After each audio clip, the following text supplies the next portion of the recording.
अस्सलामुअलैकुम दोस्तों, मेरा नाम है शारिब खान। आज 24 जून है। 24 जून के दिन ईरान इसराइल के बीच में जो कॉन्फ्लिक्ट चल रही है उससे संबंधित तमाम जानकारी मैं आपको दूंगा। मैं आपको ये बताऊंगा कि ईरान ने इसराइल पर आज कितने हमले किए हैं, इसराइल की तरफ से ईरान पर कितने हमले हुए हैं। इसी के साथ साथ ईरान ने कतर के अंदर मौजूद अमेरिकी सैन्य ठिकानों पर जो मिसाइलें दागी हैं, 6 मिसाइलें दागी हैं, उसका परिणाम क्या हुआ है। और डिप्लोमेसी के थ्रू, यानी अमेरिका और इजराइल ईरान से वार्तालाप करने के थ्रू, बातचीत करने के थ्रू कैसे निपटना चाहते हैं। ईरान ने जवाबी कार्रवाई कुछ इस तरह की है कि दुनिया के अधिकतर ताकतवर देश ईरान के साथ में सीधे तौर पर आकर खड़े हो गए और अब अमेरिका इजराइल चाहते हैं कि ईरान के साथ सीज फायर हो जाए, यानी कि जंग बंद हो जाए।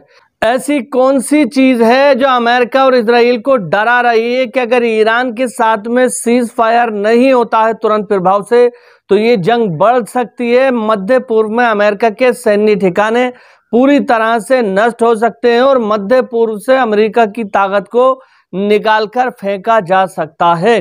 सबसे पहले मैं आपको ये बता दूं कि रात ईरान की तरफ से कतर के अमेरिकी सैन्य ठिकानों पर जो हमला हुआ है, अमेरिकी सैन्य ठिकानों पर जैसे ही ईरान की तरफ से हमला हुआ, तो हमला होने के बाद अमेरिका को ये कहना चाहिए था कि हम ईरान से बदला लेंगे, बल्कि अमेरिका ने ये कहा कि भैया हम ईरान के साथ में सीज फायर की डील चाहते हैं। अमेरिका ईरान के ऊपर अब और हमले नहीं करेगा, लेकिन इस जंग को यहीं रोक देना चाहिए। इसी के साथ साथ अमेरिका ने यह भी कहा कि इस बात की भी गारंटी देते हैं कि इजराइल ईरान के ऊपर हमले नहीं करेगा, इस चीज को यहीं के यहीं रोक दो। यानी ये जो अमेरिका ने ईरान के न्यूक्लियर यानी परमाणु साइट पर हमला किया था B-2 बॉम्बर से, अमेरिकी राष्ट्रपति ने ये फैसला तो ले लिया, लेकिन फैसला लेने के बाद वो कहीं ना कहीं खुद फंस गए हैं। आपको बता दूं, चाइना, उत्तर कोरिया और रशिया सीधे तौर पर ईरान के साथ जाकर खड़े हो गए हैं। रशिया की तरफ से बयान आया है, आप मेरे साइड में देखते रहें, मैं लगातार सोर्स आपको दिखा रहा हूं जहां से ये खबरें आ रही हैं।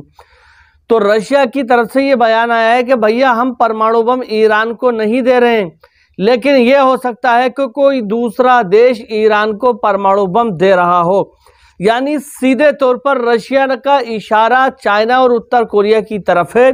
रशिया के विदेश मंत्री का कहना है कि चाइना या फिर उत्तर कोरिया ईरान को परमाणु बम की सप्लाई कर सकता है। अमेरिका क्या चाहता था? अमेरिका और इजराइल ये चाहता था कि ईरान परमाणु बम नहीं बनाए, लेकिन अगर कुछ ऐसा हो जाता है कि चाइना, उत्तर कोरिया या रशिया से परमाणु बम ईरान पहुंच जाते हैं, तब उन हालातों में अमेरिका क्या करेगा? अमेरिका हो चाहे इजराइल हो, सीधे तौर पर चाइना या रशिया के ऊपर हमला नहीं कर सकता या उत्तर कोरिया के ऊपर हमला नहीं कर सकता, क्योंकि उसका अंजाम बहुत खतरनाक हो सकता है। इस बात को भली भांति इजराइल और अमेरिका जानते हैं। तो क्या अब ईरान का रिस्क और भी ज्यादा कम है? ईरान अगर अपने देश के अंदर परमाणु बम बनाता तो उसका रिस्क ज्यादा था, लेकिन अगर उसे बने बनाए परमाणु बम मिल जाते हैं, उतना यूरेनियम और उतने घातक हथियार मिल जाते हैं, तो तब अमेरिका और इजराइल क्या करेंगे? इन्हीं सारी चीजों को मद्देनजर रखते हुए इजराइल और अमेरिका की तरफ से लगातार ये कहा जा रहा है कि भैया सीज फायर कर लो, हम जंग नहीं चाहते, हम शांति चाहते हैं। ये देखिए आप मेरे, Iran officially agree to cease fire with Israel. Iran की तरफ से कहा गया है कि हम भी शांति चाहते हैं, हम किसी भी देश के ऊपर बिना वजह हमले नहीं करते, लेकिन ईरान ने अपनी कुछ शर्तें रखी हैं।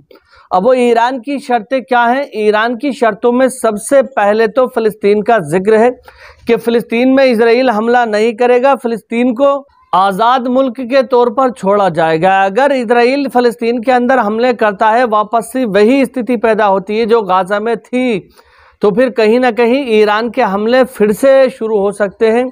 रशिया, उत्तर कोरिया और चाइना सीधे तौर पर ईरान को सपोर्ट कर रहे हैं और भारी भरकम तादाद में हथियार पहुंचा रहे हैं। ईरान लंबे समय तक इस जंग को लड़ सकता है और इजराइल का हाल इस समय गाजा से बदतर हो चुका है। आपको बता दूं कि जिन इलाकों को भी ईरान ने टारगेट किया है, जहां पर भी बैलिस्टिक मिसाइल दागी है, वहां का इंफ्रास्ट्रक्चर पूरी तरह से ध्वस्त हो गया है और वहां पर इतनी बड़ी आगजनी हुई है कि वीडियो क्लिप अगर मैं आपको दिखाऊं तो आपको ये महसूस होगा कि बिल्कुल गाजा जैसा हाल वहां पर हो चुका है। तो यही वजह है कि लगातार ये कहा जा रहा है कि भैया ईरान के साथ में सीज फायर कराओ।